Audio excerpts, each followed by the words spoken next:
Hey, vení a hablarlo. Conversaciones y actualidad. ¿Qué pasó la semana pasada? Aquí se lo contamos.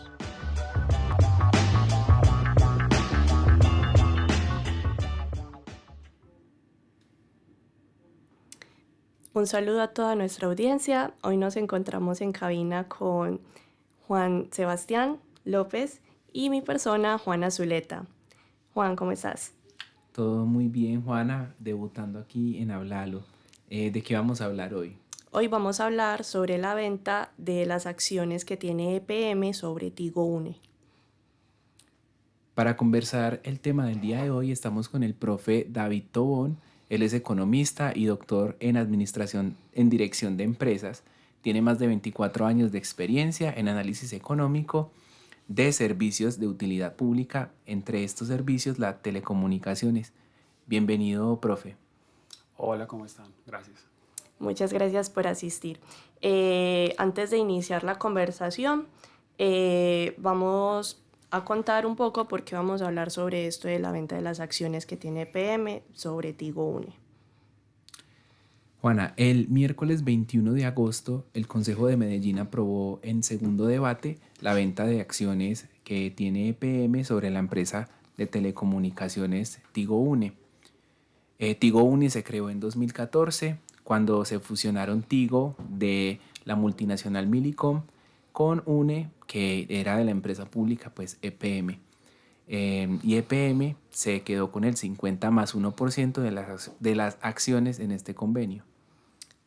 Cabe recalcar que durante los dos debates que se dieron en el Consejo de Medellín, el gerente de EPM, John Maya Salazar, dio unos resultados sobre las cifras que está teniendo EPM hasta el momento.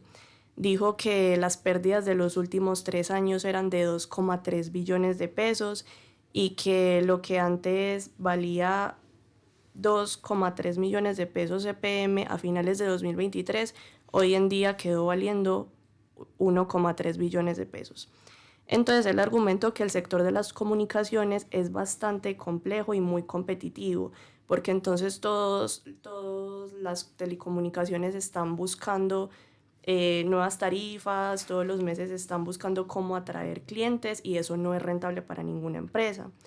Entonces él dijo también que también los cambios tan rápidos en las tecnologías demandaban mucho dinero y eso hacía que se pusiera en riesgo el patrimonio que tenía EPM, recalcando también que ya estaba teniendo muchas pérdidas.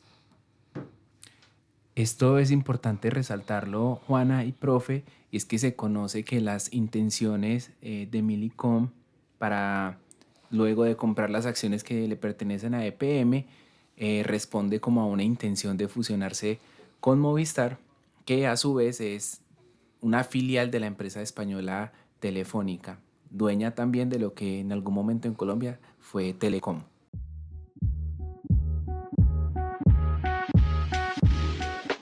¿Vos qué sabés? Vení a hablarlo.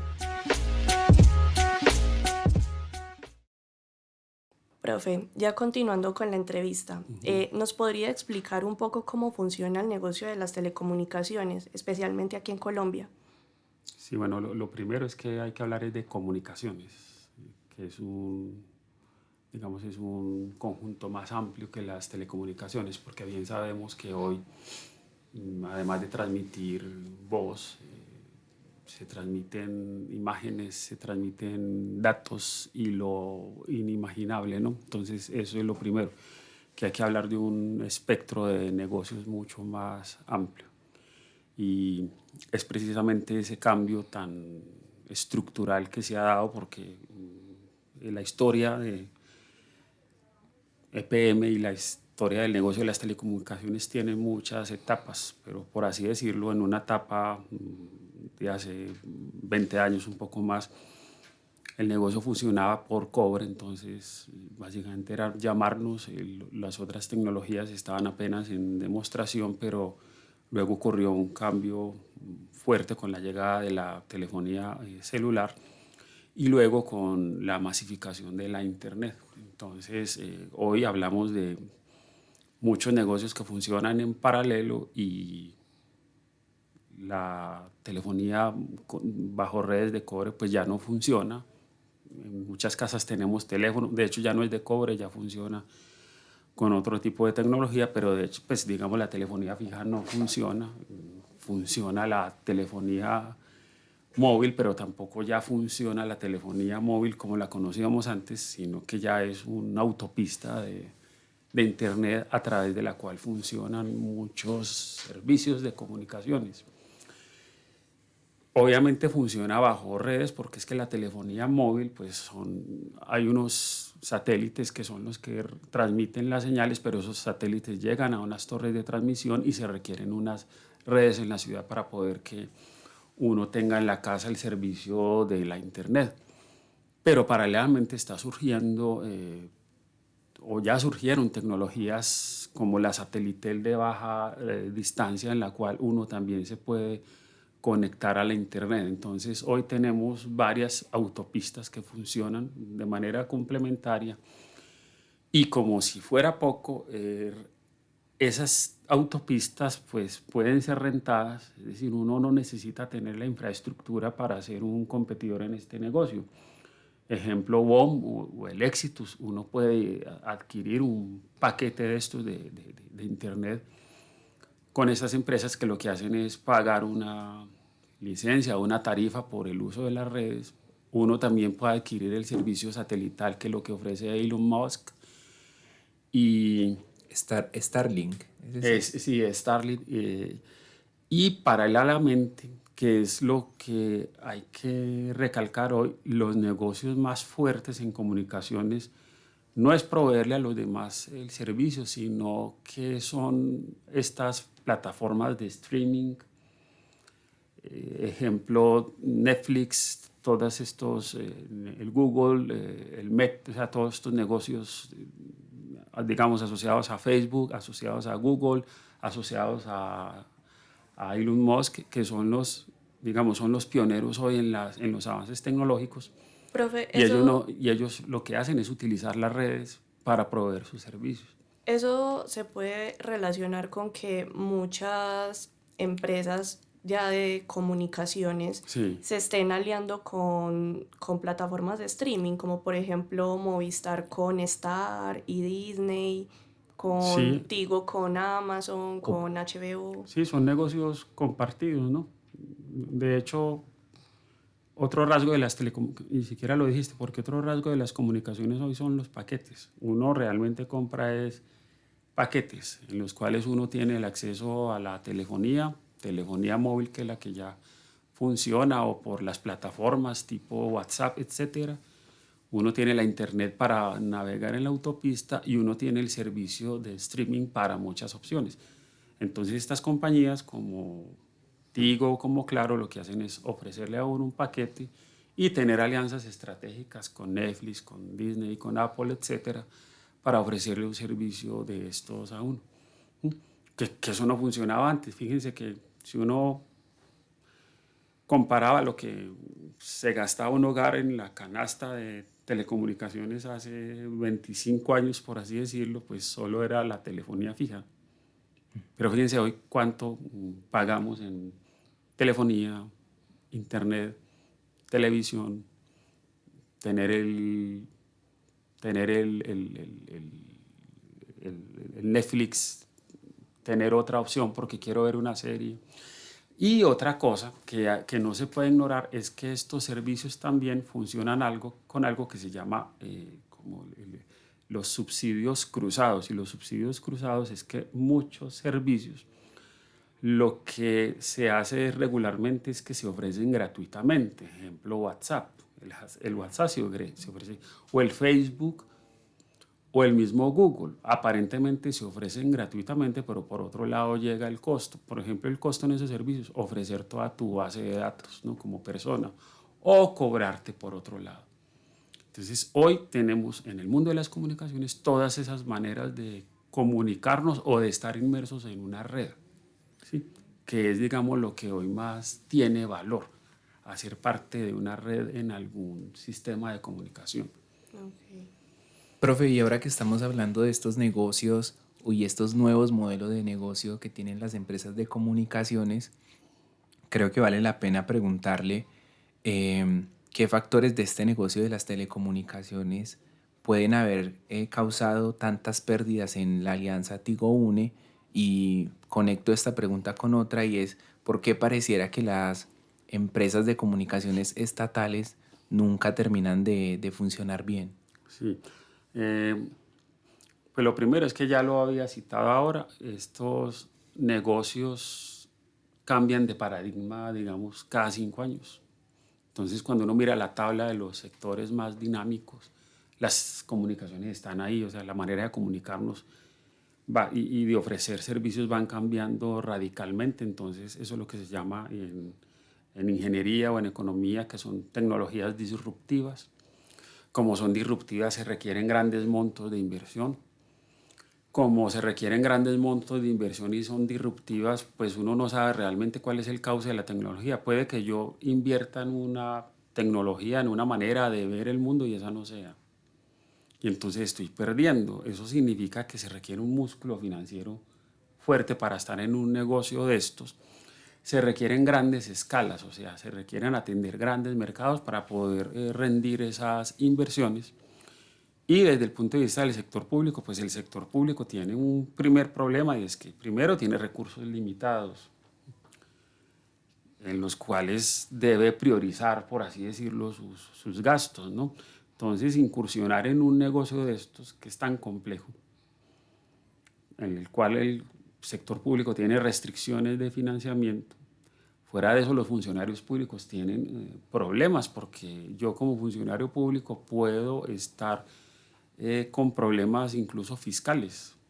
Yo puedo estar inmerso al control de los organismos del Estado porque estoy dilapidando recursos, pero es que en la industria a veces se requiere dilapidar recursos para encontrar un modo mejor de comunicarnos, para encontrar una vacuna, cómo funcionan las farmacéuticas, etcétera. Entonces, desde ese punto de vista, el sector público entra en desventaja porque repito, por esas grandes razones de recursos, que se asumen riesgos, que estamos sujetos al control de distintos organismos y muy limitados por lo político, porque de todas maneras en lo público pues estamos coartados por muchos actores, incluso la misma sociedad, distinto a cómo funciona un privado.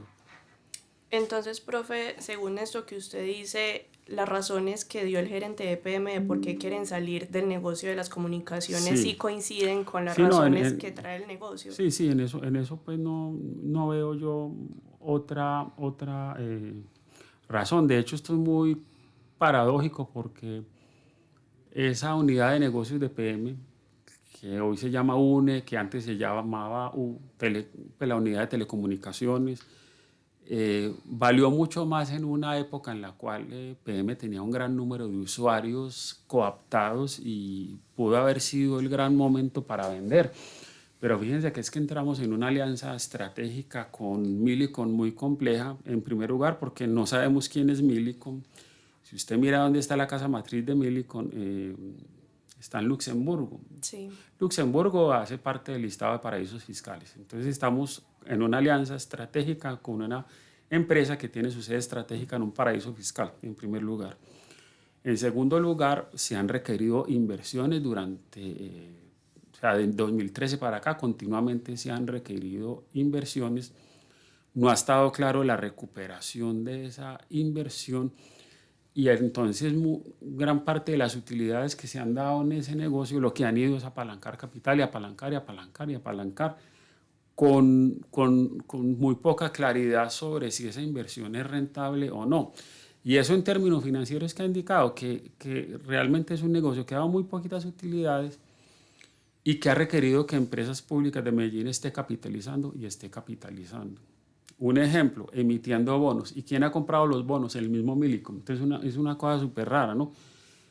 Que Millicom me pide a mí que necesite capitalizarme. Yo emito unos bonos y el mismo Millicom, que es mi socio, me presta para yo capitalizar en una empresa en la cual yo no tengo el control. Porque recuerden bien que en 2013, cuando se hace esa alianza estratégica, se crea Tigo. Entonces se le dice a EPM, los dos tenemos las mismas acciones. EPM tiene una acción de más, una acción, pues que eso no significa nada. Pero Millicom lo que nos hizo fue darnos $100 millones. Y con esos $100 millones, entonces, en la época del alcalde Aníbal Gaviria, se hicieron unas inversiones en los parques del Río, la creación o fortalecimiento de unas universidades en Medellín y otras cosas, pero ese fue el costo de haber cedido el control a una empresa como Millicom. Ahora fue Millicom, pudiera haber sido otra, ¿no? No lo sabemos, pero eso fue lo que se hizo. Profe, ¿y qué puede significar para lo público ya no tener un servicio en las comunicaciones? Pues es que el servicio ya está madurado, entonces lo que tenemos que decir es que hoy se proveen las comunicaciones de mucha manera. Entonces, para mí es claro que el Estado hace rato no tiene por qué estar preocupado por proveer el servicio de las comunicaciones, sino que la labor del Estado es precisamente regular el funcionamiento de estos mercados, no permitir conductas ajenas a la competencia, fomentar una competencia entre estos proveedores que de todas maneras se está dando lentamente. La regulación no ha funcionado muy bien, pero de todas maneras se está dando lentamente porque ustedes ven que es un mercado en el cual hay distintas ofertas, es un mercado en el cual, repito, ya nos podemos hoy y nos podremos comunicar de múltiples maneras. Y entonces es un mercado donde la preocupación más bien del Estado es por regular que haya una competencia, que las tarifas reduzcan en el tiempo, se han reducido. Entonces cuando uno mira indicadores de eficacia en un mercado, como en cuánto ha aumentado la cobertura, en cuánto han reducido las tarifas del servicio, tarifas de los equipos, pues eso ha descendido paulatinamente. El ejemplo de los celulares. Entonces el Estado tendría que estar produciendo celulares. O sea, el gobierno colombiano tendría que preocuparse por producir celulares. Y sí, son una preocupación. Entonces, pues dejemos que la competencia lo haga, porque pues afortunadamente hay muchos países compitiendo. Digamos, afortunadamente llegaron los chinos y llegaron muchas empresas a producir unos equipos que en algún momento se estandarizaron. ¿Y qué implica cuando se estandariza en un servicio? Que prácticamente pues, es una tecnología que cualquiera puede acceder a ella para construir un teléfono. Entonces en comunicaciones pasa algo similar, ¿sí? Y creo yo que lo importante aquí nuevamente, repito, es fortalecer esa labor reguladora y sobre todo de los servicios que más tienen valor hoy, por ejemplo los de streaming. Y eso tiene una ventaja adicional, y es que son servicios en los cuales el Estado se puede favorecer mucho tributariamente. Tributariamente es porque son servicios que no están muy bien regulados como se cobran impuestos. En algunos de ellos se cobran muy bajos impuestos o no se cobran. Todas estas plataformas, imaginen ustedes pues Netflix para tener streaming, Rappi para pedir domicilios, Uber, todos estos artilugios que utilizan la autopista de la Internet son servicios en los cuales el Estado tiene una obligación de regularlos bien. Por ejemplo, el tema laboral en Uber, ¿no? Todavía no nos ponemos de acuerdo si un usuario de Uber, si un taxista no, si alguien que nos presta el servicio de Uber es un empleado de Uber o es un emprendedor. Entonces miren que hay unas preocupaciones ahora muy grandes en torno a regular estos servicios, en torno a tributar estos servicios, en torno a cuestiones como seguridad social, laboral, etcétera, que son para mí los más preocupantes. Y con esos recursos el Estado sí tiene una obligación es de ayudar a proveer del servicio de Internet a regiones muy apartadas, ¿sí? Regiones por fuera pues, de las ciudades, a gente que tiene muy bajos recursos, crear parques, digamos. La ciudad lo ha hecho, pero uno sueña, por ejemplo, con un Medellín que funcione con unos satélites y que esos satélites nos provean a todos Internet. Eso tecnológicamente es viable. ¿Por qué no lo hemos hecho? Eso es una pregunta muy interesante en lugar de estar pues pensando en si lo va a hacer Tigo, porque Tigo nunca lo va a hacer. Profe, ¿y de pronto existen otras alternativas que no sean vender Tigo Uni que sirvan como para mitigar o definitivamente es la mejor opción? Es que eso no da dinero. Entonces, ¿para qué vamos a seguir un negocio que no está cumpliendo una función social, que hay que estar capitalizando continuamente, que nos pueden dar unos recursos? Porque, digamos, esté o no Tigo, uno tiene que pagar el servicio de celular, uno tiene que pagar el servicio de la internet, pues eso existe. Contigo o sin Tigo es la misma cosa. Entonces, Tigo no está prestando una labor social, porque Tigo es una empresa como cualquier otra. ¿Que tiene capital público? Pues sí, pero es una empresa como cualquier otra. Lo mismo que Movistar. Movistar, donde el Estado tiene una parte que es la que quiere, que se plantea también venderle a Milico, es una empresa como cualquier otra. Entonces, el problema no está tanto en que si un servicio es público tenga que ser provisto por el público. Eso es una falacia, pues eso no es sinónimo.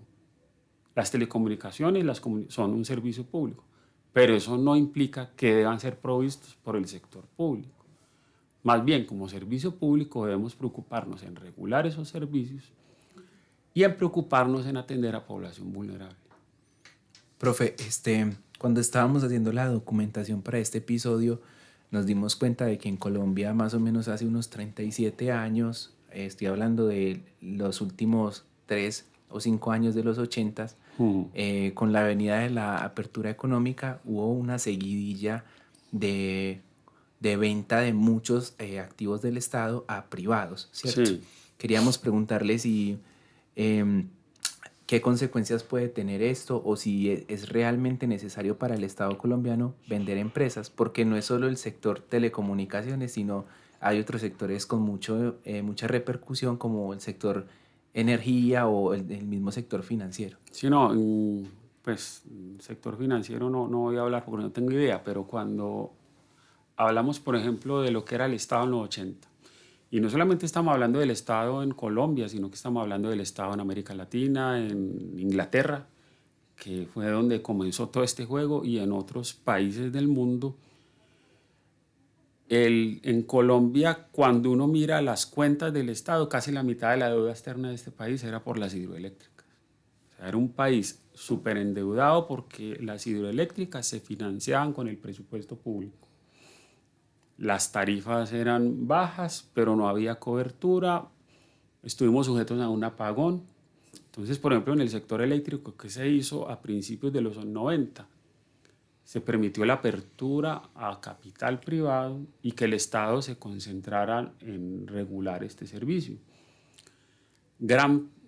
Y eso trajo consecuencias. La cobertura aumentó enormemente, el Estado no se tuvo que preocupar por volver a invertir en este sector, las tarifas en el tiempo han bajado. El problema más, por ejemplo, en el sector eléctrico es regular bien esas tarifas, donde sí hemos tenido un problema de no haber aconductado a las empresas que prestan esos servicios. Pero se llama regular un servicio, porque está claro que los privados buscan rentabilidad en cualquier negocio, eso pues es obvio. Hasta uno como ser humano busca rentabilidad en un negocio. El problema, o digamos, el dilema es buscar que esa búsqueda de rentabilidad privada sea conducente al bienestar social. ¿Y cómo se logra eso? Buscando fomentar la competencia, ¿sí?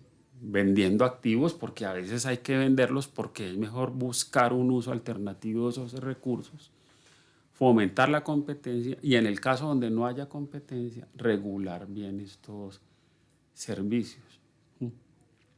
Profe, entonces usted considera que EPM venda esto sí les va a garantizar una estabilidad en su patrimonio. Sí, porque pues en la parte de telecomunicaciones, sí, porque se sale, digamos, de un negocio en el cual, repito, lo poco que se estaba dando era para capitalizar la misma empresa, ¿sí? Entonces, lo que debería hacer EPM sería concentrarse en los negocios actuales, pero ahí también hay problemas, porque si uno mira los negocios actuales, que es agua, energía, basuras, son negocios de muy poco valor agregado y son negocios en los cuales en un futuro también puede haber competencia. Entonces EPM tiene un reto enorme de que su matriz de negocios se expanda hacia negocios más rentables basados en el agua, basados en la energía, basados en las basuras. Una de las estrategias, una de las ideas que quiere pues el alcalde y la administración actual es que esos recursos, parte de esos recursos de la venta de UNE sean destinados a la creación de un modelo de economía circular en las basuras. Esa idea puede ser interesante porque en EPM también maneja el tema de las basuras a través de empresas varias. Empresas varias antes era del municipio, era una empresa aislada, ahora hace parte del conglomerado de EPM y es una empresa que funciona muy mal. Funciona a pérdida y en el tema del aseo y de la sostenibilidad en el servicio de aseo estamos muy mal en esta ciudad. Entonces es una oportunidad para pensar en los negocios de EPM y por qué no pensar que con esos recursos, que ahí sí hay un dilema muy importante, que esos recursos, cuando se logre vender la parte de UNE, tengan un uso conveniente. Y el uso conveniente es que ayuden a apalancar las inversiones que necesita EPM. Sí, de hecho la alcaldía estaba diciendo que la plata que se obtuviera de la venta de EPM la iba a utilizar era para la ciencia, tecnología y ambiente de aquí del distrito. Para eso hay que tener cuidado porque hay objetivos que pueden desviarse del negocio de las EPM. Entonces hay que mirarlo con mucho cuidado y yo creo que esa es la discusión que se debe dar ahora en adelante, es qué hacer con esos recursos. Listo. Y valorar bien esa parte de EPM porque también no hay claridad sobre cuánto es que vale la parte de empresas públicas de Medellín en el negocio de Tigo. Listo. Les recordamos que estamos con el profesor David Tobón, es economista y doctor en dirección de empresas. En dirección de empresas. Lleva 24 años trabajando con el tema de los servicios públicos. Profe, yo quería por mi parte hacer una última pregunta. Creo que han quedado claridades un poco más sobre los beneficios, ¿cierto?, en tema competitividad y en tema mitigar pérdidas que puede tener para el Estado vender este tipo de filiales. Y entonces mi pregunta es, yo sé que su campo no es la psicología, pero ¿por qué da tanto miedo leer que se va a vender una empresa pública? Porque es que siempre que hablamos de vender, entonces está el apellido de privatización, ¿no? Vender es privatizar. Y también hay muchos problemas, porque cuando un economista habla, entonces a uno le dice, usted es neoliberal. ¿Por qué? Porque está hablando un economista, que es también una falacia, y es algo muy despectivo. Entonces, eso hace parte también de educar a la gente y yo creo que el Estado tiene una obligación muy seria, es donde los recursos están comprometidos y donde uno tiene un riesgo grande de que se pierdan en el tiempo. Lo mejor es de salir de ellos y darles un buen fin. Algo similar ocurre con esta universidad, ¿no? Ustedes vieron, la actual administración va a salir de activos por 92.000 millones de pesos. Pero es que había que salir por ellos porque ¿qué hace la universidad? Pues administrando unos edificios vacíos. Y también cuando uno habla del plan de crecimiento de esta universidad, uno también tiene que mirar hasta dónde uno le tiene que poner freno a ciertas iniciativas. ¿Por qué? Porque puede que tengan conveniencia social, pero uno tiene que buscar muchas conveniencias y uno como economista sí piensa en la sostenibilidad financiera de los negocios. Y repito que cuando hablamos de las comunicaciones, el hecho de que se trate de un servicio público no significa que es que el Estado tiene que estar como proveedor de ese servicio público. Eso tampoco es sinónimo. Listo. Profe, muchísimas gracias por acompañarnos hoy en este episodio. No, con mucho gusto. Gracias.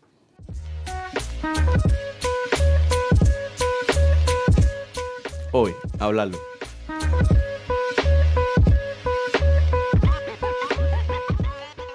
Hoy estuvimos en cabina Juan Sebastián López y Juana Zuleta. Este es un podcast de la Urbe, grabado en el 1012 Lab de la Facultad de Comunicaciones y Filología de la Universidad de Antioquia. Muchas gracias por escucharnos. Hasta pronto. Hasta pronto. Chao. Recuerden seguirnos en nuestras redes sociales como @delaurbe en Instagram y @delaurbe_al piso en X. Además, podrás ampliar todo el contenido en nuestra página oficial de la Urbe.